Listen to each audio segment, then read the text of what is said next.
Vamos dar sequência na nossa disciplina de tratores e motores agrícolas, na parte 2 dessa primeira aula, que fala sobre a importância das máquinas agrícolas e da mecanização em um contexto geral. E para iniciar esse conteúdo dessa aula, nós vamos falar de dados gerais. Mas antes de falar de dados específicos de máquinas agrícolas, vamos olhar um panorama geral sobre a população urbana e a população rural desde os anos 40 até meados dos anos 2000. E de lá para cá, é claro que muita coisa mudou. A população ela aumentou, como nós podemos ver nesses dados, né? A população brasileira ela aumentou, né, desde os anos 40. E naquela época, em 1940, 50, 60, nós tínhamos uma população rural maior que a população urbana. E essa inversão ocorreu principalmente nos anos 70, em que a população urbana ela ultrapassou a população rural. E o que aconteceu? Nessa época, basicamente, houve um êxodo rural. As pessoas, né, saíram da zona rural para um movimento para as zonas urbanas. E o que aconteceu? Basicamente, nós naturalmente observamos uma redução na mão de obra rural. E lembrem que na videoaula passada eu falei com vocês que nesse período, né, da década de 60, principalmente, e também na década de 70 e nas décadas subsequentes, houve um grande incremento de tecnologia rural, de tecnologia na produção agrícola, e nós tivemos, é claro, uma intensificação da produção agrícola com a aplicação e uso das máquinas. E é claro que nesse sentido, a mão de obra, boa parte, né, dos trabalhos que antes eram muito realizados de uma forma totalmente manual, a máquina, né, o uso das máquinas, o uso dos tratores, das colhedoras, possibilitou a realização desses trabalhos de uma forma mecanizada, fazendo com que aumentasse a capacidade de trabalho, e dessa forma essas pessoas puderam encontrar outras posições de trabalho lá na zona urbana. E nós também vemos que esse incremento, né, que nós tivemos nos últimos anos da população de uma forma geral, né, faz com que ocorra uma maior demanda por alimentação, e é claro que se exige também uma maior produção agrícola, e essa produção agrícola, boa parte tem a sua viabilidade no uso das máquinas e da mecanização, principalmente pela característica que eu tenho comentado com vocês, que é a capacidade operacional, que tem a relação na sua quantidade de trabalho identificada pela área relacionado com o tempo, em hectares por hora. Vamos então dar sequência nesses dados gerais e vamos falar também sobre o custo total e o custo de mecanização. Nós vamos observar que alguns cultivos têm um custo mecanização um pouco maior do que outros. Então, aqui nesse panorama geral, nós já podemos identificar que a cana-de-açúcar tem um maior custo de mecanização em relação ao custo total. O custo de produção de cana-de-açúcar também é relativamente elevado em comparação aos outros cultivos como soja e milho, e além disso tem um custo de mecanização também alto. E nisso nós podemos usar para refletir o seguinte: a produção de cana-de-açúcar e por conseguinte, as usinas de cana-de-açúcar, elas são uma grande opção para nós, engenheiros agrícolas, trabalharem nessa área de mecanização e máquinas agrícolas, porque demanda uma mecanização muito forte no uso, né, e produção da cana-de-açúcar, né. Nós também aqui podemos observar, de certa forma, que a produção de milho também tem um custo, né?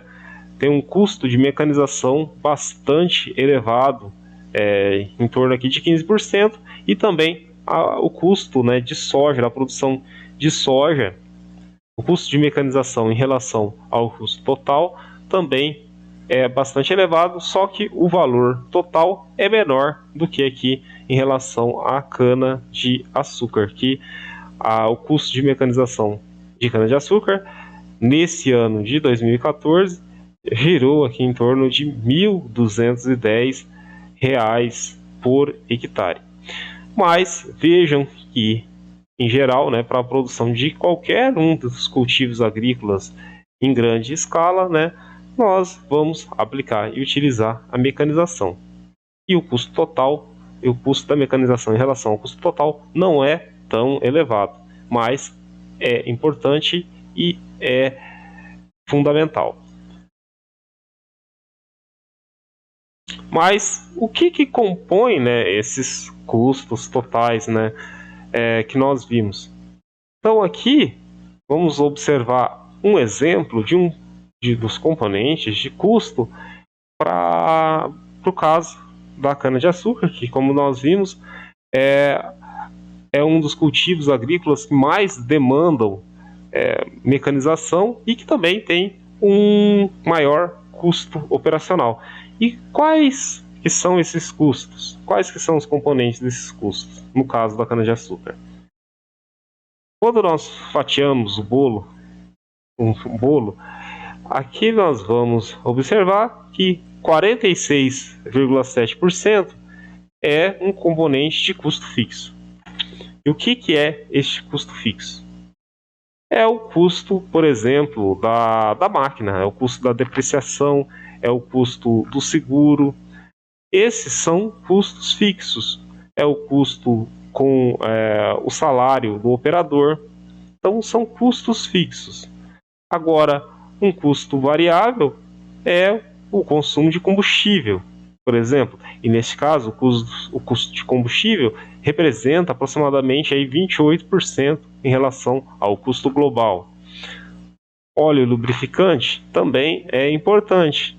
Também é importante e representa aí 1,5%. Custos, agora com reparo e manutenção, no caso aqui dos custos de mecanização em cana-de-açúcar, também tem uma componente importante, e é uma componente aí em torno de 23%. E se nós olharmos mais a fundo esses 23% que compõem os custos de reparo e manutenção, nós vamos ver que esses custos em aproximadamente aí 51% relacionado com peças, né, que são aí danificadas, são repostas, né, devido aos danos e quebras, né, que ocorrem nas operações da cana-de-açúcar. Ainda nesse caso dos custos com reparo e manutenção na mecanização da cana-de-açúcar, nós vamos ter componentes com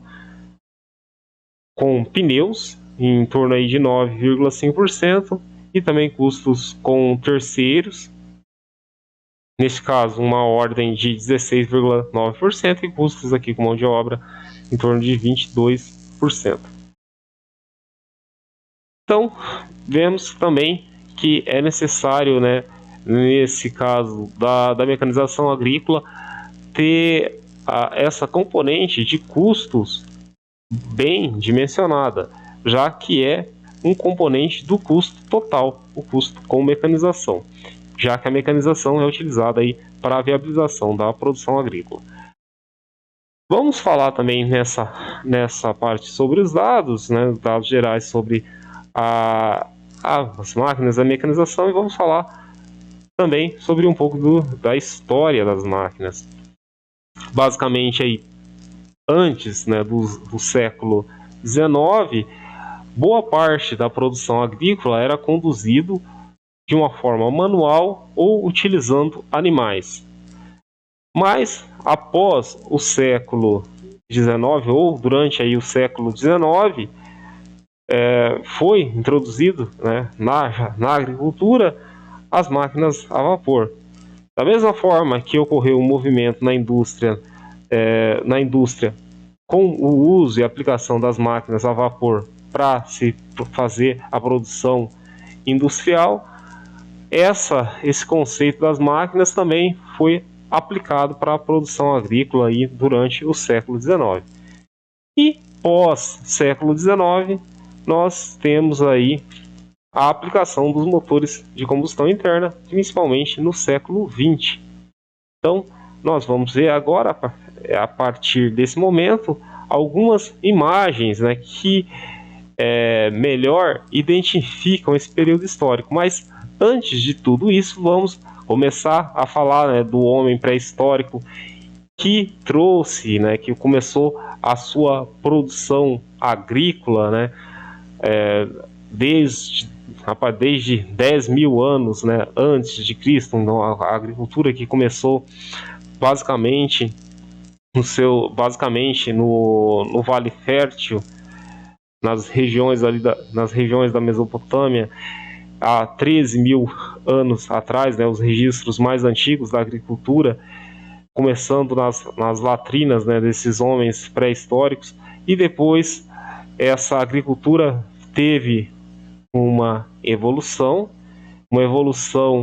que foi baseada, né, com o uso, né, de ferramentas, primeiramente manuais, e depois essas ferramentas sendo conduzidas pelos animais domesticados aproximadamente aí 8 mil anos antes de Cristo, ou 10 mil anos atrás. E esse incremento, né, do uso de animais, é claro que também melhorou a condição, né, da produção agrícola, né, trouxe maior disponibilidade de potência, trouxe maior capacidade de trabalho, trouxe melhor condição para fazer essa produção agrícola, que lá, né, em 13 mil anos atrás, né, era basicamente era principalmente representada pela produção, né, do trigo, da cevada, e depois outros componentes como o linho. E lembrando que a produção agrícola ela também foi originada, né, teve vários centros em torno do mundo, né, centros representados na China, no Vale Fértil, né, como eu comentei, né, na Babilônia, Mesopotâmia, e outros centros também como o México, a Amazônia, a África.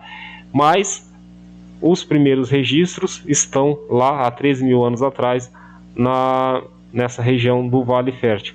Mas a agricultura ela veio evoluindo principalmente no século XIX, né, com a introdução do uso das máquinas a vapor, e já no século XX, então, aplicando os motores de combustão interna com o uso aí dos nossos com o uso dos nossos tratores, com essa conformação já moderna. E passando nessa linha histórica, né, vamos falar então basicamente, né, já dos tratores, primeiros tratores com aplicações de uma máquina a vapor. E aqui então nós vemos um registro, né, de 1803, uma máquina a vapor. Né? Uma máquina a vapor, era necessário um operador para a condução aqui da máquina a vapor, e ainda uma outra pessoa para fazer a direção dessa máquina. Nesse segmento, né, vimos que antes, né, nessa época ainda não existia os rodados, né, de pneus, né, as rodas eram rígidas, né, mas já desde aquela época já existia o conceito, né, de exigência, né, de tentar melhorar a condição de tração. Lembrando que o nome, um conceito bastante importante, o nome de trator deriva da palavra de traction engine, ou melhor dizendo, né, ou traduzindo para português, nós temos um nome de tração.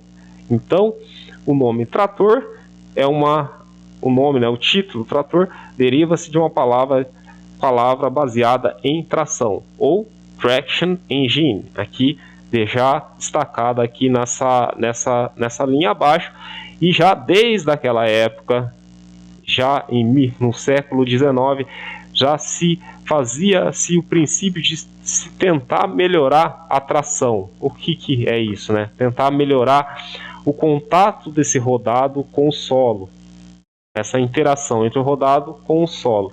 E neste caso, né, nós temos um exemplo de uso de sapatas para melhorar essa condição de tração dessa máquina a vapor em relação ao solo, isso já em 1846, 1854. Vejam que não faz muito tempo. Vamos aqui seguindo nossa linha histórica, ainda continuando com as máquinas a vapor, e nesse caso nós temos um exemplo de uma máquina a vapor sendo utilizada para tração de um arado. Um arado que, principalmente nesses países, né, de clima temperado, tinha a função de fazer a inversão da leiva do solo, né, fazer a inversão do solo, porque nesses países de clima temperado, né, como Estados Unidos, Canadá, países da Europa, o cultivo dos solos, né, o cultivo agrícola é realizado após o inverno. E para acelerar o processo, né, de aquecimento do solo, se faz então essa inversão das leivas, né, do solo, levando essa fertilidade que estava sobre a superfície para uma camada mais profunda e ainda acelerando esse processo de aquecimento do solo.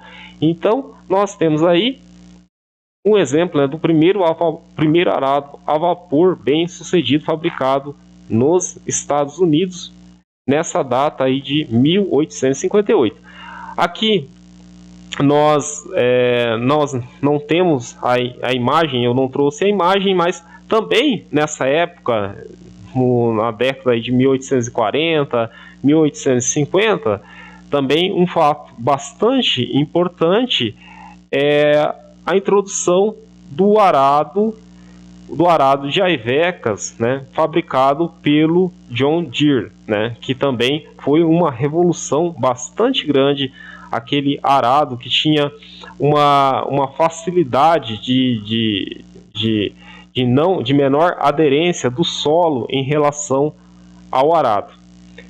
E depois eu vou trazer para vocês um vídeo que fala sobre essa produção, sobre essa história desse arado de Aivecas produzido aí pelo John Deere, né, que trouxe uma grande revolução, porque antes do desenvolvimento desse estilo, né, de arado de Aivecas, o agricultor ele tinha que parar muitas vezes, né, para fazer a limpeza do solo que ficava aderido à ferramenta. E o formato do arado de Aivecas facilitou ou melhorou essa condição, fazendo com que menos vezes o agricultor parasse a operação para fazer a limpeza da ferramenta, fazendo com que dessa forma melhorasse a capacidade operacional. Ou seja, o agricultor ele ia conseguir fazer uma quantidade maior de área em relação ao tempo. Mas fixamos, né, que apesar de toda essa evolução, né, ainda nessa época as máquinas eram a vapor. Isso em 1858, século XIX. Vamos aqui seguindo, nós aqui podemos, né, ver, e ainda em 1877, nessa época, os tratores ainda eram basicamente máquinas a vapor. Podemos observar também as rodas rígidas, né, não eram rodas de pneus. E vamos ainda na sequência mostrar que mesmo nessa época, aplicando máquinas a vapor, nós já tínhamos grandes máquinas, como nós temos aqui nesse exemplo de um trator a vapor em 1885. Então, vemos que já as máquinas aqui já eram grandes, né? eram grandes, né? Podemos observar aqui também a barra de direção, os rodados rígidos e basicamente é isso de informação geral que nós temos aí desses tratores a vapores. E olha, vejam que esses estilos, né, de máquinas ainda continuam conservadas até hoje, né? Ainda é possível observar essas máquinas e inclusive tem algumas máquinas, também tem um vídeo no YouTube que mostra isso, máquinas como essas que ainda estão em funcionamento, ainda funcionam ainda. E nesse caso aqui trago, né, como detalhe principal também que essa máquina aqui é construída, né, montada pela Case, uma máquina a vapor também. Agora nós vamos falar sobre os primeiros tratores com motor de combustão interna. Antes nós estávamos falando, né, basicamente, né, de máquinas a vapor, falamos também sobre o arado de Aivecas, né, confeccionado ali em torno de 1840, né, 1850, e esse arado de Aivecas foi desenvolvido pelo John Deere. Agora nós vamos falar sobre os primeiros tratores aí com motor de combustão interna, e o primeiro exemplo eu trago aqui é um trator de 1892. Bom, vou destacar a data, não faz muito tempo. 1892, até agora nós vamos ter quantos anos?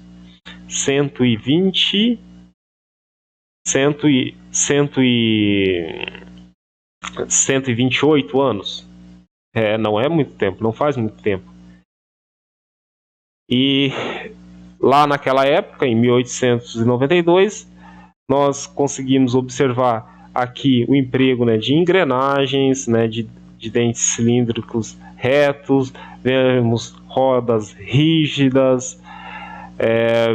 Podemos aqui observar que nesse caso o trator ele utilizava como combustível, nesse caso específico desse trator, que também já era também tinha a marca Case, um trator com combustível baseado na gasolina. Vamos aqui na sequência mostrar um outro trator também com ciclo Otto. Vemos aqui novamente, né, dá para ter uma noção, né, que já se utilizava, né, já se tinha uma transmissão, né, por engrenagens, né, para se ter um melhor nível de torque, né, porque no caso, né, do trator, o que nós precisamos? Nós precisamos de força, né, para se fazer a operação. Então, basicamente, é necessário ter um torque elevado. A potência é alta? Sim, a potência é alta.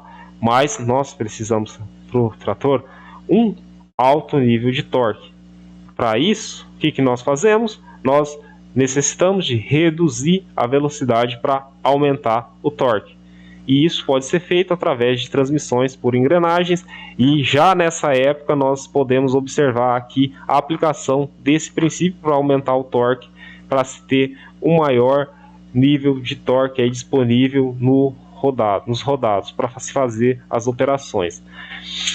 Vamos aqui na sequência e mostrando aqui um trator também compacto, né, um trator compacto antigo, e aproveitando, né, não tem imagens aqui, mas esse conceito, né, de tratores compactos foi também inserido pelo John Deere, né, na época, né, na década de 30, principalmente na crise americana, quando se teve a quebra, né, o crash da bolsa, né, de Nova York, e esse crash também trouxe complicações financeiras para os agricultores americanos na época da década de 1930, e o crash, né, da bolsa foi em 1929, mas isso também acarretou, né, problemas para os agricultores, e como uma das respostas, né, a John Deere ela fez uma linha, né, ela ampliou uma forma, né, de aquisição dos tratores, né, tratores menores, tratores compactos e um outro estilo, né, de pagamento também. Então isso ajudou nessa evolução das máquinas agrícolas. Mas aqui um outro exemplo, né, esse aqui não é um exemplo de um trator da John Deere, mas é um exemplo, né, de um trator compacto.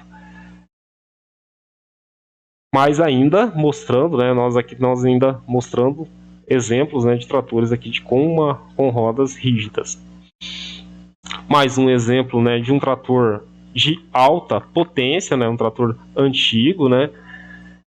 Vamos aqui mostrando que ainda, olha pessoal, 1912, no século 20, e ainda aqui nós temos, né, uma máquina bastante rudimentar, mas com a melhor tecnologia da época. E vemos aqui uma máquina da Caterpillar, né? Vamos aqui, né, destacar uma máquina da Caterpillar e trazendo pela primeira vez, né, ou pela primeira vez aqui nessa nossa linha histórica, uma esteira. E a vantagem da esteira é o alcance de uma melhor tração em relação ao solo. E nós vimos que já desde aquele início onde nós trouxemos essa linha histórica lá, em 1850 já se tinha essa noção que era necessário ter uma melhor aderência em relação ao solo, se utilizando sapatas, e essas sapatas evoluíram para as esteiras, né, para esse trator aqui com esteira, mostrando aqui em 1912 o Holt, e ainda com um motor a gasolina. Vamos na sequência mostrar um outro trator de esteiras, agora com esteiras, né, tanto no rodado traseiro quanto no rodado dianteiro. Um trator de 25 a 40 HPs, né, um trator pequeno, e com um nível aqui de rotação do motor em torno aqui de 650 RPMs, 4 cilindros. Então vejam que aqui já se tem um conceito também de utilizar mais, né, utilizar uma árvore de manivelas, se utilizar 4 cilindros. Por quê? Os primeiros tratores tinham o conceito de se ter um cilindro somente. Se a gente retornar para aquele primeiro trator, ou para esse trator aqui, esse trator já tem 4 cilindros também. Mas os primeiros tratores com motores de combustão interna, eles tinham somente um cilindro.